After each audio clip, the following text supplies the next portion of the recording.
அந்த பொண்ணு ஒரு முட்டாள்தனமான சிந்தனையில் இருந்திருக்கா. அவள் கேட்குற அந்த ஆடியோவில், நான் வந்து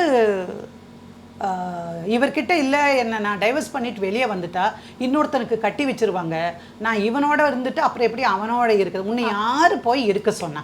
if you want to live with that man, live, otherwise come out, நீ வெளியே வந்துரு, உன் வாழ்க்கை இருக்குது, இனி கொஞ்சம் படி, இனி ஏதாவது தொழில் பண்ணு, உனக்கு பிடிச்சதை செய்ய, இல்லை சும்மாவே காலாட்டிட்டு ஊஞ்சலில் உட்காந்துட்டு பாட்டு கேட்டுட்ருக்கலான்னா அது இரு, வாழணும் தானே.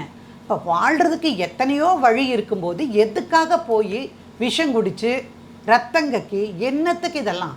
ஸோ இந்த ஒருவனுக்கு ஒருத்தி அப்படிங்கிறதெல்லாம் வந்து தவறான, நம்ம மூளையை செலவு செஞ்சு வச்சுக்கிறக்கூடிய விஷயம். நீங்கள் வந்து பாருங்கள் எத்தனை பேர் டைவர்ஸ் பண்ணுறாங்கன்னு ஃபேமிலி கோர்ட்டில், எத்தனை டைவர்ஸ் நடக்குது.